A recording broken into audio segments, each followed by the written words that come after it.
드립니다. 저희들 하나님의 말씀을 또 사모하고 또 하나님의 말씀을 듣고자 이 자리에 나왔습니다. 우리가 이 말씀을 들을 때에 이 말씀이 우리의 삶이 되게 하시고 또 우리를 움직이게 하는 생명의 호흡이 될 수 있도록 인도하여 주시옵소서. 이 시간 하나님께서 끝까지 우리와 함께 하실 줄 믿사오며 예수님의 이름으로 기도합니다. 아멘.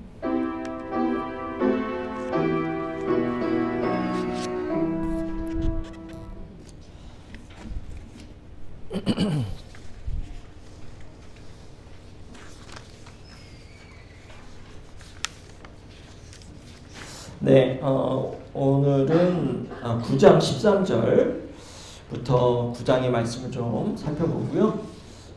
또 계속해서 말씀을 살펴보도록 하겠습니다. 우리 가지고 나눠드린 자료 가운데 9장 13절에서 우리 21절까지 9장만 한번 저랑 같이 한번 교독 같이 하도록 하겠습니다. 자, 네, 감사합니다. 네, 9장 13절부터 우리 21절까지 저와 같이 교독하도록 하겠습니다. 제가 먼저 읽겠습니다. 여섯째 천사가 나팔을 불었습니다. 나는 하나님 앞에 있는 금제단에 네 뿔에서 울려나오는 음성을 들었습니다.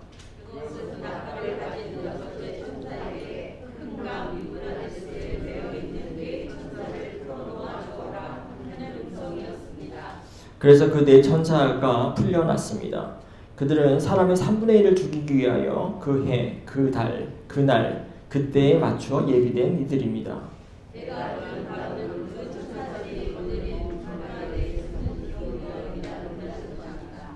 나는 이러한 환상 가운데서 말들과 그 위에 탄 사람들을 보았는데 사람들은 화홍색과 청색과 유황색 가슴마귀를 둘렀고 그 말들은 머리가 사자의 머리와 같으며 입에서는 불과 연기와 유황을 내뿜고 있었습니다.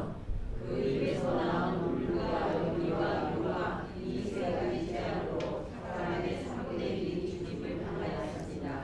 그 말들의 힘은 입과 꼬리에 있는데 꼬리는 뱀과 같고 또 꼬리에 머리가 달려 있어서 그 머리로 사람을 해쳤습니다. 이런 재앙에서 죽지 않고 살아남은 사람이 자기 손으로 한 일을 회개하지 않고 오히려 귀신들에게나 또는 보거나 보거나 걸어다니지 못하는 금이나 은이나 금이나 유물이나 나무로 만든 사람들에게 연락을 하시지 않았습니다. 같이 읽겠습니다. 그들은 또한 살인과 점치는 일과 음행과 도둑질을 회개하지 않았습니다. 네, 여섯 번째 천사가 나타나서 이제 나팔을 불고 있죠. 그 내용이 이제 13절 이하에 나오는 내용이고 또 나팔을 부니까요 또 무시무시한 그런 장면들이 펼쳐지고 있습니다. 15절에 보니까 사람의 3분의 1이 죽는 그런 참사가 일어났죠. 그리고 그 이후에 뭐 좀 끔찍한 무섭게 생긴 그런 기마대의 모습이 또 잘 묘사가 되어 있습니다. 어쨌든 간에 천사가 여섯 번째 천사가 나팔을 불고 또 이제 하나님의 음성이 제단에서 올려 나오고요. 그리고 나서 그 결과적으로 많은 사람들이 죽게 되는 장면이 이제 앞에 나와 있습니다. 그 제단에서 나온 음성이 천사들한테 명령해서요. 유프라테스 강에 배어 있는 4명의 천사들을 풀어놓게 해서 사람들을 죽게 한다는 거죠. 천사들이 거느린 그 기마대의 숫자가 무려 어디 나오죠? 네, 16절에 나옵니다. 기마대의 수가 2억이나 된다는 것입니다. 실제로 고대 사람들이 2억이라고 하는 사람의 숫자를 본 적은 아마 없을 겁니다. 그럼에도 불구하고 엄청난 숫자를 지금 기록하고 있는 거죠. 제가 동영상이 아니죠.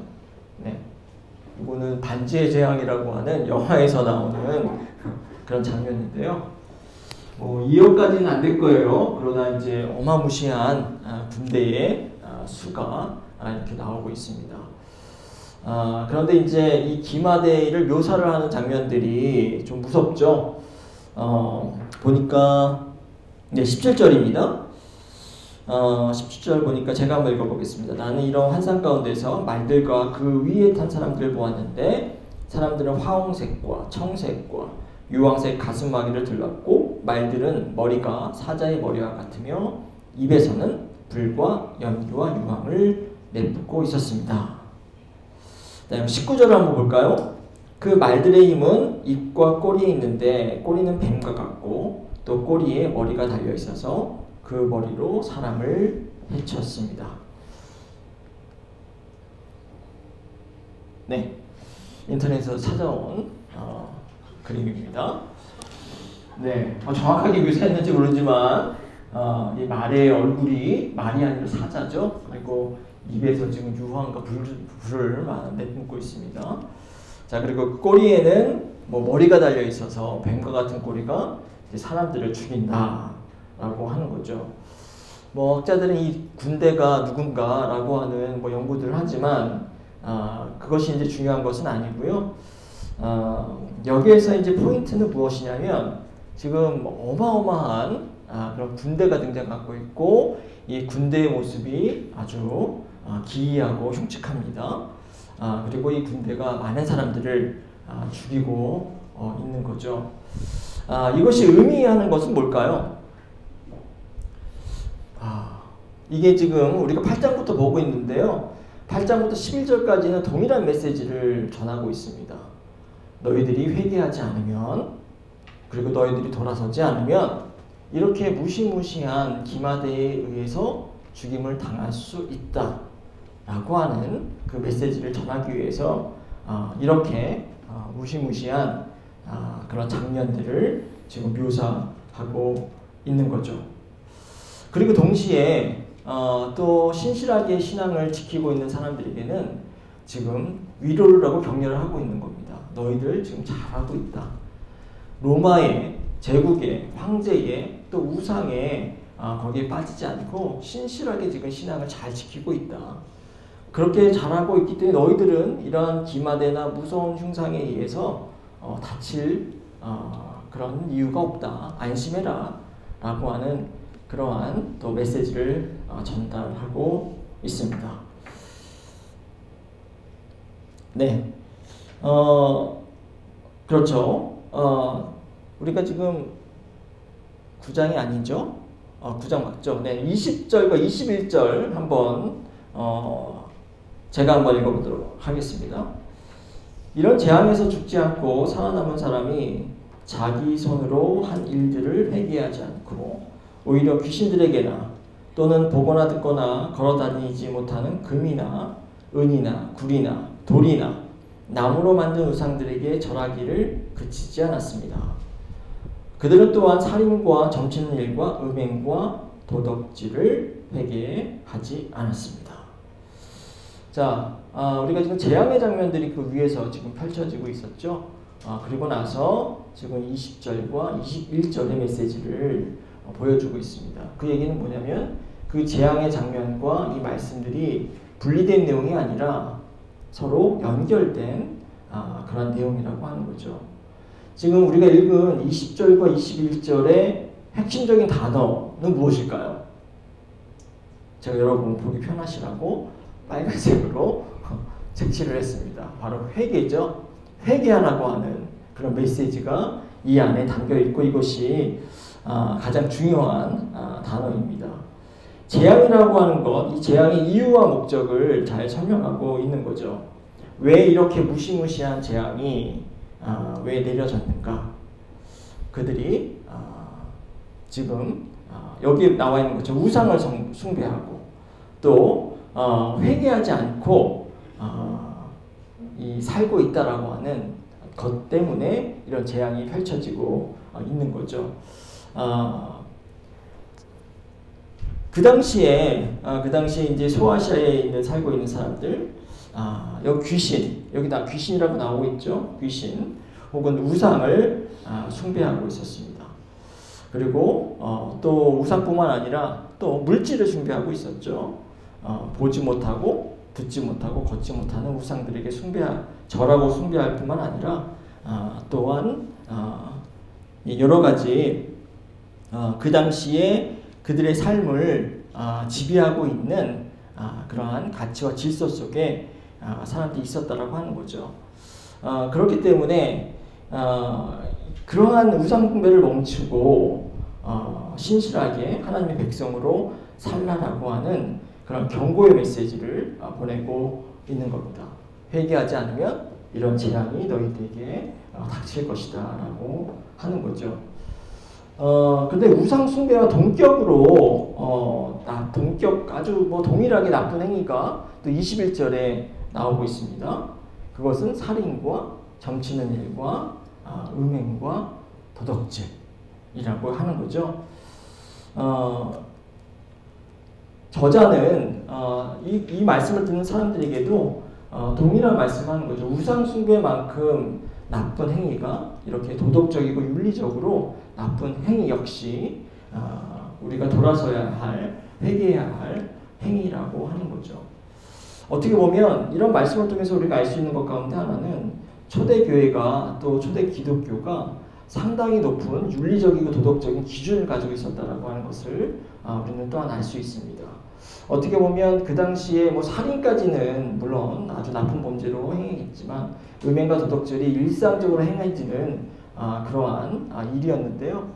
그럼에도 불구하고 음행과 도덕질과 같은 그런 비도덕적인 행위를 하나님께서 싫어하시고 또 반드시 회개해야 할 행위로 이렇게 이야기를 하고 있는 거죠. 우리가 10장은 우리가 넘어가도록 하겠습니다. 너무 좀 자세하게 나가서 진도를 나가지 못하는 것 같기도 하고요. 그리고 메시지가 10장은 좀 넘어가고 우리 11장으로 바로 들어가 보도록 하겠습니다. 사실은 우리가 아직 나팔소리가 하나 남아있죠. 7개의 총 나팔소리인데 지금까지 6개의 나팔소리를 들어봤습니다. 그리고 7번째 나팔소리는 11장에 등장을 하게 되는데요. 그래서 우리 나팔소리에 조금 더 집중해서 11절로 바로 넘어가 보도록 하겠습니다. 우리 11장 한번 보도록 할 텐데 우리 11장 또 짧지는 않습니다만 우리가 11장도 한번 같이 우리 교독을 한번 하도록 하겠습니다. 제가 먼저 읽겠습니다. 1절부터 나는 지팡이와 같은 측량지 하나를 받았는데 그때 이런 말씀이 내게 들려왔습니다. 일어서서 하나님의 성전과 제단을 측량하고 성전에서 예배하는 사람들을 세어라.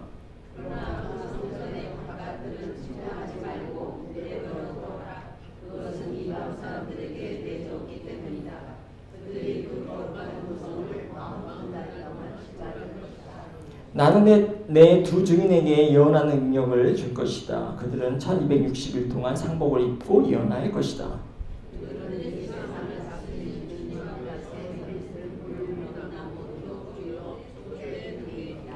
그들을 해하려고 하는 사람이 있으면 그들의 입에서 불이 나와서 그 원수들을 삼켜 버릴 것입니다. 그들을 해하려고 하는 사람은 누구나 이와 같이 죽임을 당하고 말 것입니다.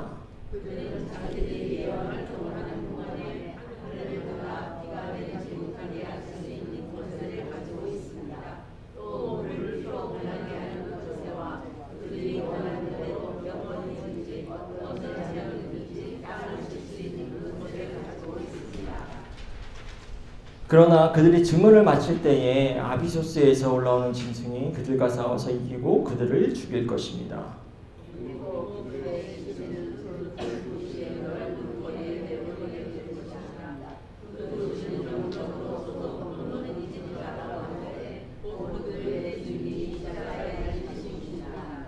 여러 백성과 종족과 언어와 민족에 속한 사람들이 사흘 반 동안 그 예언자의 시체를 볼 것이며 그 시체가 무덤에 안장되는 것을 허락하지 않을 것입니다. 그리고 땅에 사는 사람들이 그 시체를 두고 기뻐하고 즐거워하고 서로 선물을 보낼 것입니다. 그것은 이 두 예언자가 땅 위에 사는 사람들을 괴롭히기 때문입니다. 그러나 사흘 반이 지난 뒤에 하나님께서는 생명의 기운이 나와서 그들 속으로 들어가니 그들이 제 발로 일어섰습니다. 그것을 목격한 사람들은 큰 두려움에 사로잡혔습니다.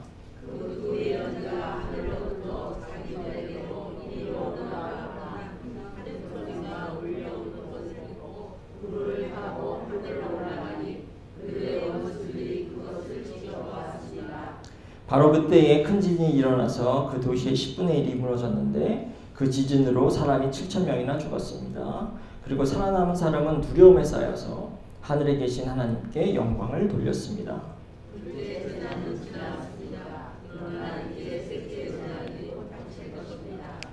일곱째 천사가 나팔을 불었습니다. 그때 하늘에서 큰 소리가 났습니다. 세상 나라는 우리 주님의 것이 되고 그리스도의 것이 되었다. 주님께서 영원히 다스릴 것이다.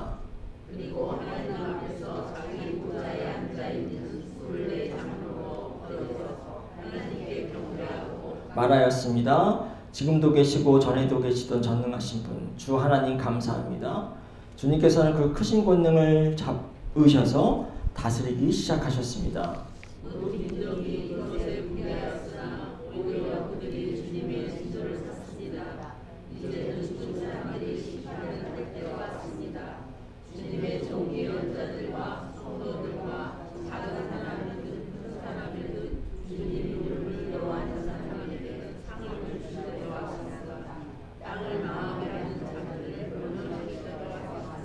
같이 읽겠습니다. 그러자 하늘에 있는 하나님의 성전이 열리고 성전 안에 있는 하나님의 언약궤가 보였습니다.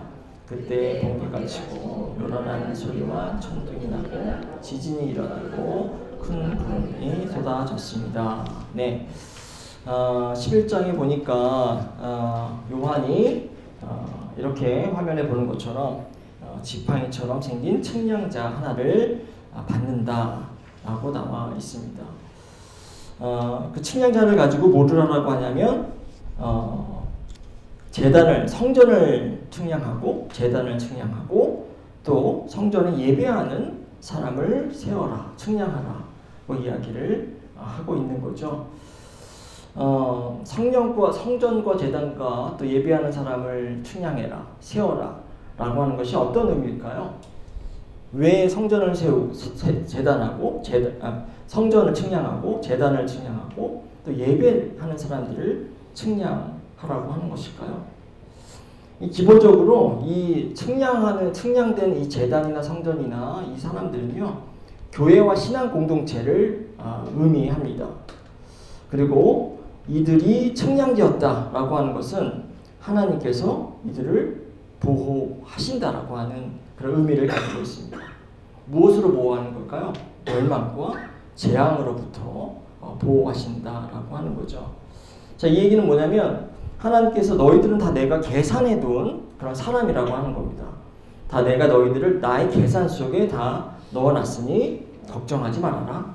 내가 다 보호할 것이다. 내가 너희를 지켜줄 것이다. 라고 하는 그런 메시지를 담고 있는 거죠. 그리고 3절부터는요, 두 증인이 등장합니다. 자, 그리고 두 증인이 등장하고요. 그 증인이 뭐를 하냐면 예언하는 능력을 줄 것이다 라고 이야기하고 있습니다. 그러니까 이 두 증인이 예언하는 능력을 갖게 되고 예언을 한다는 거죠. 자, 이 증인이 그럼 무엇을 예언하는 걸까요? 증인이라고 하는 사람들은 어떻게 보면 예언자입니다. 예언자로서의 사명을 가지고 그 역할을 수행하는 거죠. 예언자의 사명, 우리가 지난번에도 얘기했지만 구약성서에서의 예언자의 사명은 뭔가 미래에 벌어질 일을 예언하는 그런 것이 예언자의 사명이 아니라 사람들이 잘못한 일들로부터 회개하고 돌아설 수 있도록 권면하는 사람들이 바로 예언자고 그들이 해야 하는 가장 중요한 사명이 그것이었습니다. 여기에서의 두 증인의 예언자로서의 사명은 늘 제가 얘기하지만 로마의 질서, 그리고 로마의 어떤 가치, 그리고 로마에서 이루어지는 우상 숭배, 이런 것들에 대해서 사람들로 하여금 그런 것들에 빠지지 않고 돌아서게 하도록 하는 요청하는 그런 역할을 하는 거죠. 그런 삶 속에 여러분들이 들어가서 있다면 빨리 거기서 빠져나가고 용감하게 담대하게 선언을 선포를 하는 사람들이 바로 증인이고 예언자입니다. 자, 5절에 보니까 아마 그러한 예언과 선포를 하면 아마도 생명의 위협을 받게 되겠죠. 지금 살고 있는 세상이 잘못된 세상이다 라고 이렇게 이야기를 한다면, 지금 그 세상이 가장 큰 권력을 가지고 힘을 가지고 있는데 그 세상이 잘못됐다라고 한다면 당연히 그 세상으로부터 위협을 당하게 될 것이고 또 해를 당하게 될 것입니다. 그런데 오늘 5절 말씀을 보니까 어떻게 한다고 했어요? 그들을 해하려고 하는 사람이 있으면 그들의 입에서 불이 나와서 그 원수들을 삼켜 버릴 것입니다. 그리고 해하려는 사람은 누구나 죽임을 당하고 말 것입니다. 이렇게 이야기를 하고 있어요. 자, 이 얘기는 뭐냐면 실제로 그들의 입에서 뭐 불이 나와서 그들을 해하려고 하는 사람들을 죽인다기보다도 여기에서 의미하는 것은 하나님께서 그들을 이렇게 보호하신다라고 하는 것을 이야기하고 있는 겁니다. 자, 그러면서 6절을 한번 보도록 하겠습니다. 6절에 이렇게 나와 있죠. 그들은 자기들이 예언 활동을 하는 동안에 하늘을 닫아 비가 내리지 못하게 할 수 있는 권세를 가지고 있었습니다. 또 물을 피로 변하게 하는 권세와 그들이 원하는 대로 몇 번이든지 어떤 재앙이든지 땅을 칠 수 있는 권세를 가지고 있습니다.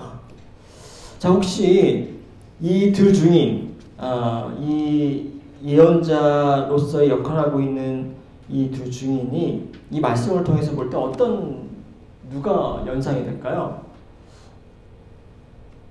구약 시대에 중요한 두 예언자들이 있습니다. 엘리야 그리고 모세가 있는데요. 모세와 엘리야를 연상하고 있는 거죠. 자, 엘리야 한번 보겠습니다. 엘리야 모세가 나와 있는데요.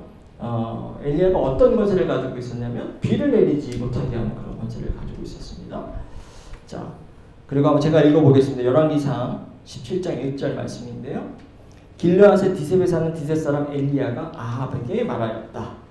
내가 섬기는 주 이스라엘 하나님께서 살아계심을 두고 맹세합니다. 내가 다시 입을 열기까지 앞으로 몇 해 동안은 비는커녕 이슬 한 방울도 내리지 않을 것입니다.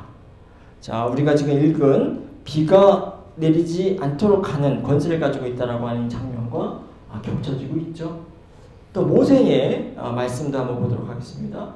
출애굽기 7장 17절의 말씀인데요.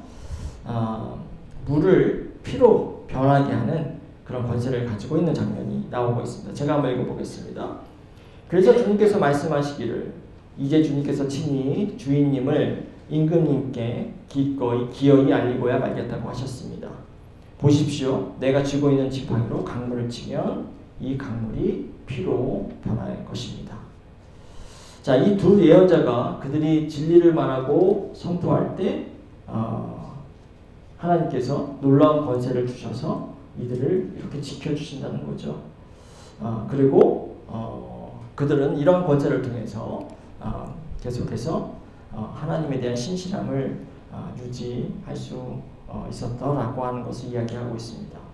그런데 교회의 증인으로서 또 신실한 어떤 신자의 삶을 계속해서 권면하고 선포하는 이 예언자들이, 이 증인들의 길이 그렇게 순탄하지는 않을 것입니다. 이렇게 바른 말을 하고 진리를 외칠 때 어떤 일이 발생하죠? 억압하고 박해하는 그런 세력이 등장합니다.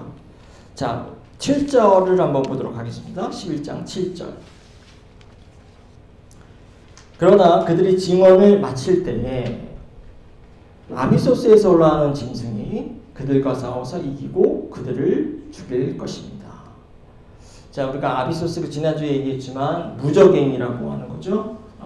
무적행이라고 하는 그런 공간에서 짐승이 등장해서 이 예언자들, 이 증인들을 죽인다라고 하는 그런 말씀이 나와 있습니다.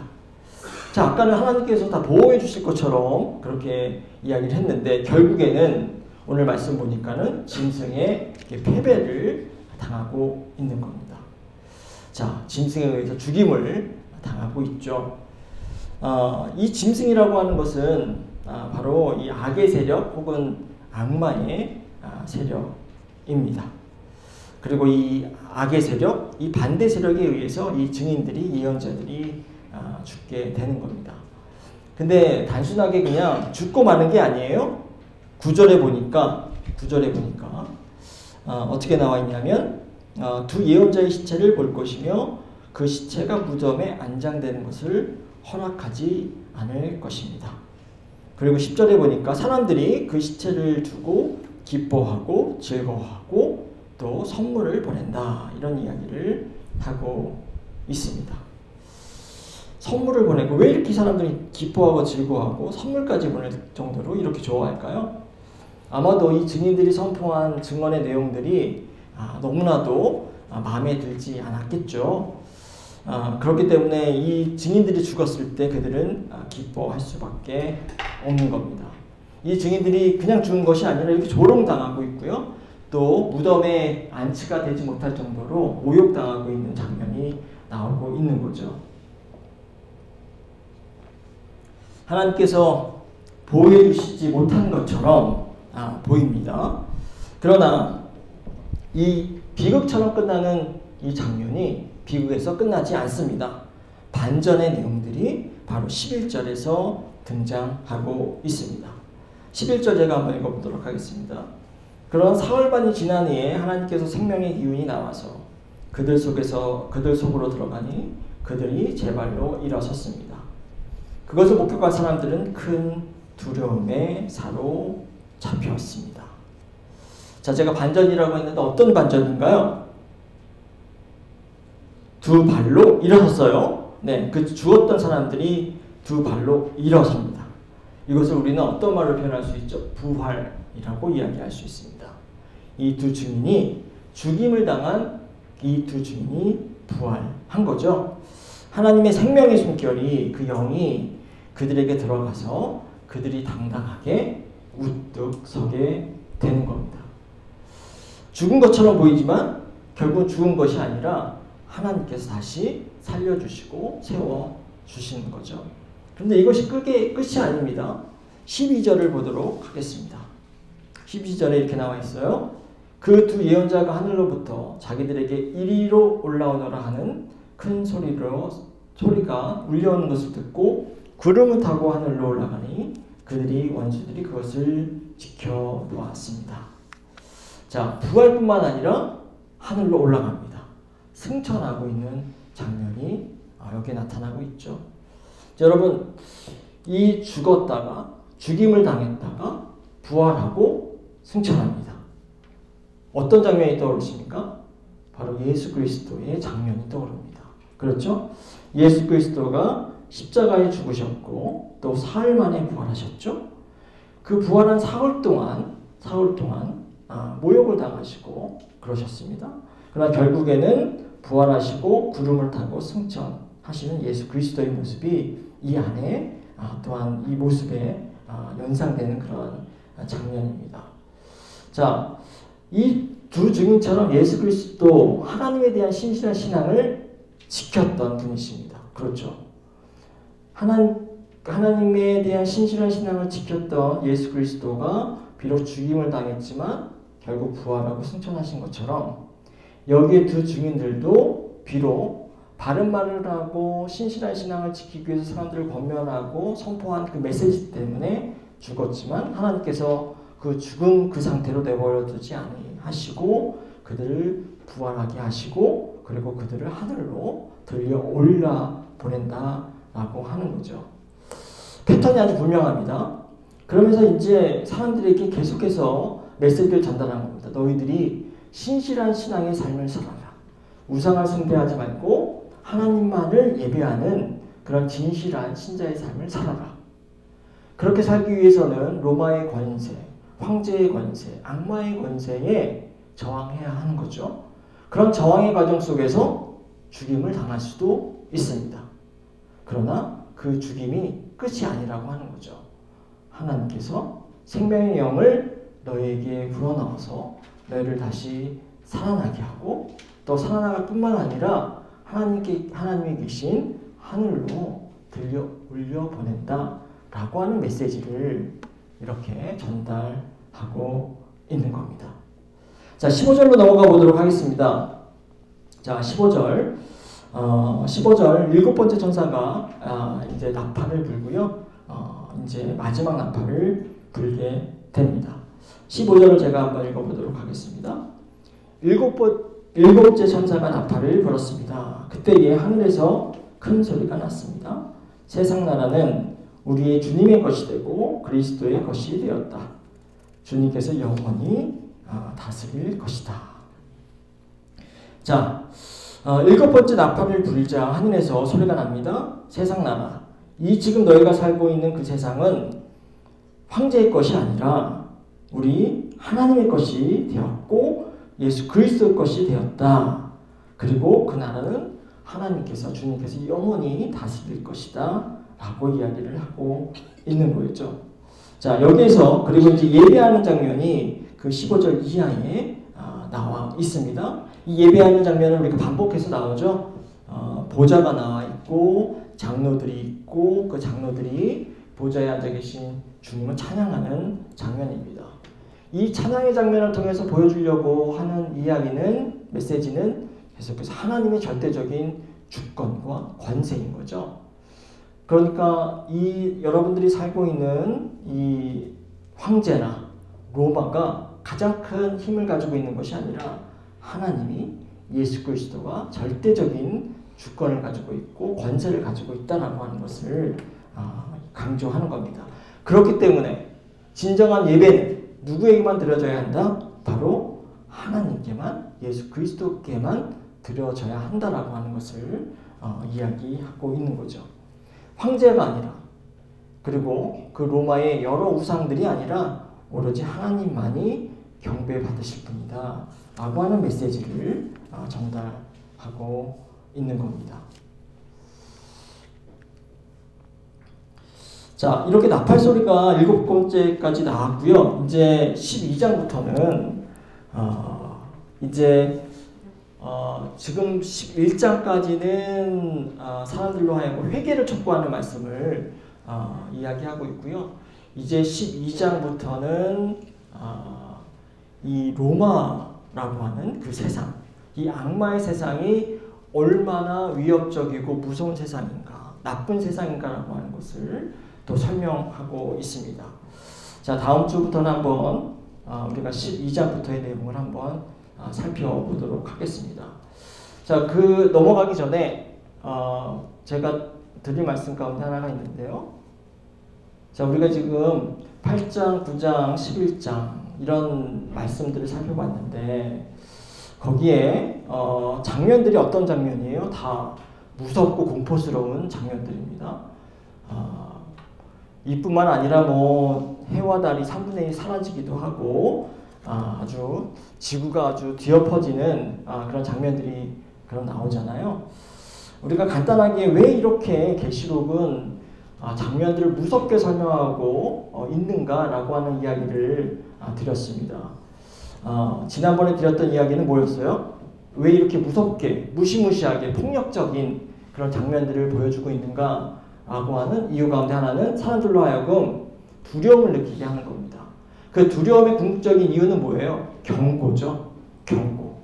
너희들이 너희의 그런 죄된 삶에서 벗어나지 않고 돌아서지 않고 회개하지 않으면 이렇게 무서운 재앙이 너희에게 닥칠 수 있다 라고 하는 그런 경고의 메시지를 보여주고 있는 겁니다.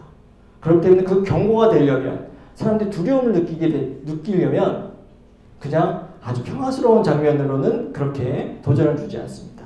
이렇게 무시무시한 장면을 보여줘야 사람들이 다시 두려움을 느끼고 돌아서게 되는 거죠. 또 다른 이유가 있습니다. 또 다른 이유가 있어요. 왜 그렇게 이 계시록의 장면들은 공포스럽고 무서울까요? 왜 그럴까요? 두려움, 경고의 메시지가 있다고 말씀드렸는데 또 하나는 건요. 우리로 하여금 읽는 사람들 혹은 듣는 사람들로 하여금 집중하도록 하는 겁니다. 집중. 자극적인 어떤 장면을 연상하도록 해서 거기에 빠져들게 되는 거죠. 뻔하고 지루하면 사람들이 집중하지 않습니다. 우리는 자극적인 것에 반응해요. 자, 제 메시지가, 설교가 단조로운 톤으로 아주 그냥 뻔한 내용들을 전달하고 한다면 여러분들이 제 메시지에 집중을 할까요? 그렇지 않습니다. 졸죠. 네. 그렇기 때문에 여기에 뭐 유머도 섞기도 하고 뭐 무서운 얘기도 하고 하는 거죠. 마찬가지로 계시록도 마찬가지로 단순하고 뻔하고 지루한 얘기를 통해서 사람들에게 집중을 유도하는 것이 아니라 자극적인 그런 장면들을 연상하게 함으로써 사람들로 하여금 이 메시지에 몰입할 수 있도록 하는 거죠. 자, 그래요. 그런데 누가 이런 메시지에 집중하기를 원했을까요? 누가? 잘 신앙생활을 하고 있는 사람들이 이런 메시지에 집중하도록 하기를 원했을까? 그렇지 않습니다. 오히려 죄된 세상에서 로마의 권세에 빠져들고 그들의 힘에 의지하고 그 안에서 편안한 생활을 누리고 있는 그런 사람들이 이런 공포스러운 장면, 무서운 장면에 집중하기를 원한 거죠. 그런 걸 통해서 그들이 회개하기를 기대했던 겁니다. 우리가 처음부터 제가 계속 말씀드렸지만 여기에 나오는 무시무시한 장면들, 그러한 이 예언들이 실제로 마지막 심판과 종말을 이야기하는 그런 문자적인 미래의 예언이 아니다라고 하는 말씀을 드렸습니다. 이 공포스러운 내용들, 무시무시하고 자극적인 내용들은 바로 사람들로 하여금 회개하도록 하기 위해서 고안된 그런 내용들이라고 하는 거죠. 회개의 기회를 제공하는 겁니다. 어떻게 보면 이런 모습 속에서 우리는 또 하나님의 성품을 발견할 수 있습니다. 어떻게 보면 이런 장면들만 본다면 하나님께서 아주 무서운 분이시고 무자비한 분이고 아주 심판하신 하나님처럼 느껴지지만 결국에는 그런 하나님이 아니라 우리 이 장면을 통해서 우리로 하여금 돌아서게 하는 그런 하나님. 돌아서게 한다는 것은 우리에게 계속해서 기회를 주시는 겁니다. 그렇죠? 우리에게 회개할 수 있는 기회를 허락하시는 하나님. 그런 자비하신 하나님의 모습을 살펴볼 수 있습니다. 자, 그런데도 사람들이 잘 돌아서지 않아요. 그렇기 때문에 우리 12장부터는 너희들이 살고 있는 그 로마의 권세가 얼마나 무자비하고 악한 세계인가라고 하는 것을 또 이야기를 합니다. 거기에도 마찬가지로 또 무서운 장면들이 계속해서 등장하죠. 그런 내용들을 우리 다음 주에 또 계속해서 이야기를 살펴보도록 하겠습니다. 우리 네, 조금 일찍 끝났지만 괜찮죠? 오늘 또 다른 행사가 있습니다. 또 영화 보는 것이 있으니까 오늘 빨리 좀 끝내고요. 또 같이 식사하시고 또 재밌게 영화를 보도록 하겠습니다. 우리 기도하겠습니다. 자비하신 하나님, 저희들 죄악된 세상에 살면서 또 우리도 죄악된 그 세상 속에서 매몰되어 또 삶을 죄를 짓고 사는 그런 저의 모습을 회개합니다. 우리가 이런 죄된 모습을 가지고 있음에도 불구하고 하나님께서 우리를 바로 심판하지 아니하고 우리를 회개할 수 있는 그런 기회를 주시고 다시 하나님께로 돌아갈 수 있는 그런 기회를 허락하여 주시는 하나님을 저희들 찬양합니다. 우리가 하나님께서 우리에게 회개할 수 있는 기회를 주실 때에 우리가 회개하게 하시고 그리하여 하나님과 예수 그리스도만을 온전히 신실하게 섬기며 예배하는 우리들이 될 수 있도록 인도하여 주시옵소서. 우리가 작고 크든지 간에 죄된 모습에서 빠져나올 수 있도록 도와주시고 죄된 모습에서 빠져나와 온전히 하나님을 섬기는 귀한 신자의 삶 살 수 있도록 인도하여 주시옵소서. 이 모든 말씀 예수님의 이름으로 기도합니다. 아멘.